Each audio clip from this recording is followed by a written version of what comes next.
हाँ दोस्तों, तो एक शानदार टॉपिक लेके आ रहे हैं और उसका नाम है भारत के प्रमुख बंदरगाह। पहली बात तो ये है कि बंदरगाह क्या होते हैं। तो यातायात के साधन यहाँ से जाते हैं। जल परिवहन जो किया जाता है वो आपका पोर्ट यानी कि बंदरगाहों से ही किया जाता है। अब क्वेश्चन आता है कि भारत में प्रमुख बंदरगाह कितने हैं। तो भारत में प्रमुख बंदरगाह 13 हैं, जिनका उल्लेख संघ सूची के अंतर्गत प्राप्त होता है।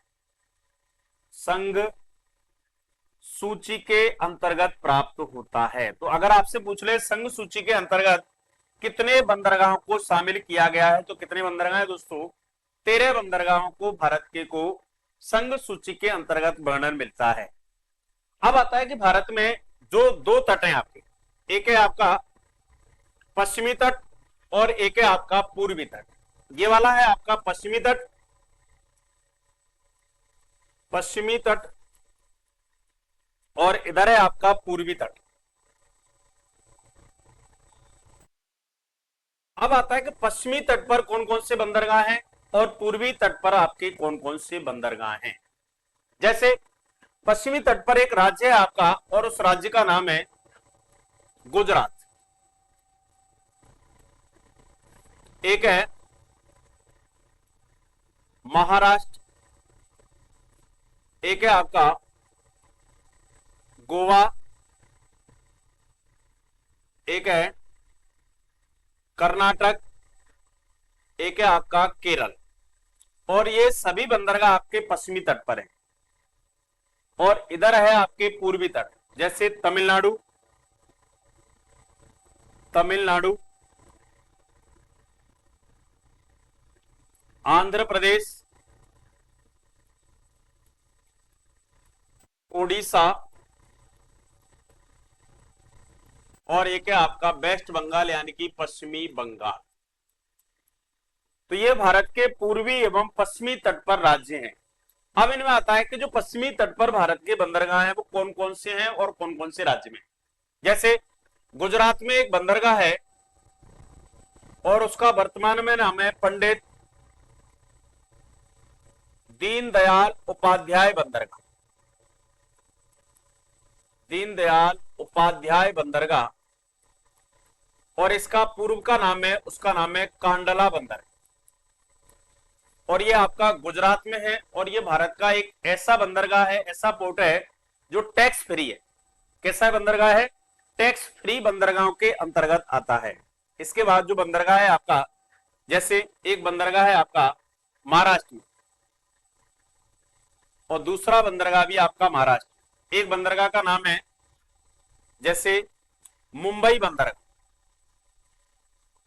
मुंबई बंदरगाह। और मुंबई बंदरगाह भारत का सबसे व्यस्ततम बंदरगाह है। अगर आपसे पूछ ले कि भारत में सबसे व्यस्ततम बंदरगाह जो बिजी बंदरगाह है वो कौन सा है, आपका मुंबई बंदरगाह है। और इसके लोड को कम करने के लिए, भार को कम करने के लिए एक बंदरगाह का निर्माण किया गया, उसका नाम है न्यावा सोबा। और इसको वर्तमान में कहते हैं पंडित जवाहर लाल नेहरू बंदरगाह। जवाहरलाल नेहरू बंदरगाह के नाम से जाना जाता है। और यह एक कृत्रिम बंदरगाह है और ये भारत का सबसे बड़ा कंटेनर डिपो है। ये क्वेश्चन एग्जाम में आया हुआ है कि भारत का सबसे बड़ा कंटेनर डिपो कौन से बंदरगाह को कहा जाता है। तो कौन सा बंदरगाह है?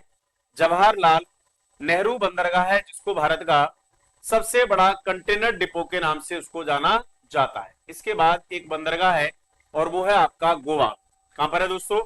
गोवा के अंतर्गत है। और गोवा में जो बंदरगाह है उसका नाम है मुर्मा गोवा। कौन सा है दोस्तों? मुर्मा गोवा, इसका नाम है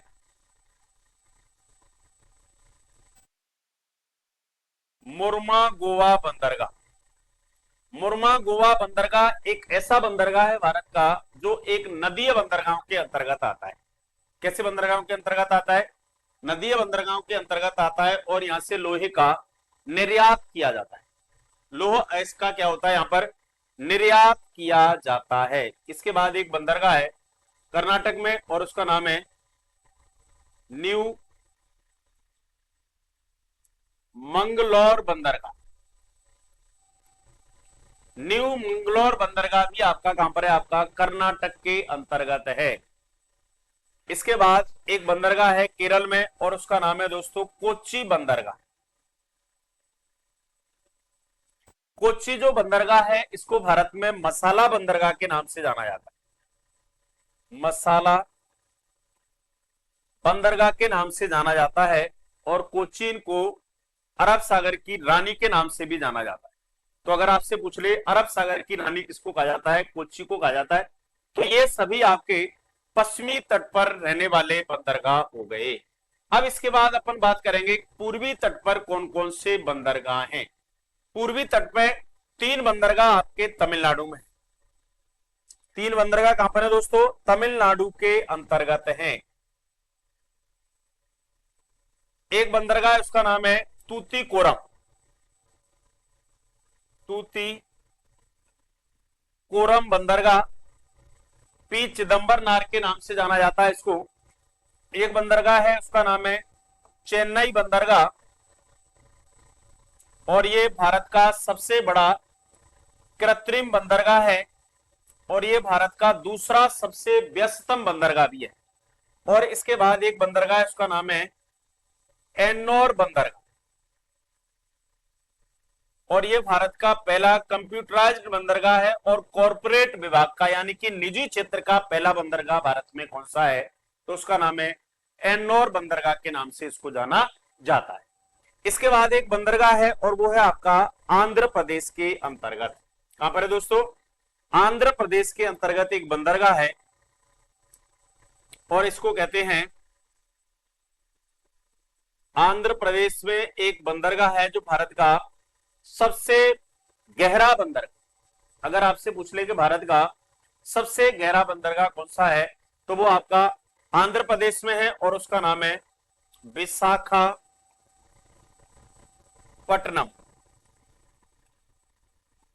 सबसे गहरा भी है, और ये सबसे सुरक्षित भी है। और ये सबसे सुरक्षित है, वो एक पहाड़ी है, और उस पहाड़ी का नाम है डॉल्फिन नोज। डॉल्फिन नोज पहाड़ी के पीछे बना हुआ है, इसलिए ये भारत का सबसे सुरक्षित बंदरगाह है। वो कौन सा है? आपका विशाखापट्टनम बंदरगाह है। तो भारत का सबसे सुरक्षित बंदरगाह कौन सा दोस्तों हो गया? विशाखापट्टनम बंदरगाह हो गया। इसके बाद अगर बात करें, अगला जो बंदरगाह है वो है आपका पारादीप। पारादीप है आपका ओडिशा में, और ये सभी मौसमों में कार्य करने वाला बंदरगाह। ये क्या है दोस्तों? सभी मौसमों में कार्य करने वाला बंदरगाह है। वो कौन सा है? आपका पारादीप है। कौन सा है भाई? पारादीप बंदरगाह भारत का सभी मौसमों में कार्य करने वाला बंदरगाह है। तो भारत में सभी मौसमों में कार्य करने वाला जो बंदरगाह है वो कौन सा है? पारादीप बंदरगाह है। इसके बाद एक बंदरगाह है आपका हल्दिया। हल्दिया, और ये वेस्ट बंगाल में है, और ये भी भारत का एक नदीय बंदरगाह है। भारत में 2 नदीय बंदरगाह हैं, एक है आपका हल्दिया और एक है आपका मुर्मा गोवा। ये भारत में नदियों पर बने हुए बंदरगाह हैं। और इसके बाद भारत का जो 13वां बंदरगाह है उसका नाम है port Blair. Port Blair, port Blair Andaman Nicobar की राजधानी है, जिसका आजकल नाम बदल दिया गया भाई साहब। तो ये भारत के प्रमुख बंदरगाह हैं। भारत में प्रमुख संघ सूची के अंतर्गत जो बंदरगाह हैं उनकी संख्या 13 है, जिनमें से सबसे व्यस्ततम है वो मुंबई है, सबसे बड़ा कृत्रिम है वो आपका चेन्नई है, सबसे बड़ा कंटेनर डिपो है वो आपका मुंबई है, वो सॉरी न्यावा शोभा या जवाहरलाल नेहरू है, और सबसे ज्यादा सभी मौसमों में कार्य करने वाला है पारादीप। सबसे सुरक्षित है विशाखापट्टनम। कौन सी पहाड़ी के कारण? तो डॉल्फिन नोज पहाड़ी के कारण ये भारत का सबसे सुरक्षित बंदरगाह है। तो भारत में प्रमुख बंदरगाहों की संख्या हो गई दोस्तों कितनी? 13। तो ऐसे इंपोर्टेंट क्वेश्चनों के लिए, इंपोर्टेंट क्लास के लिए आप YouTube चैनल को सब्सक्राइब कीजिए और फिर उसके बाद ऐसे शानदार वीडियो देखिए। धन्यवाद।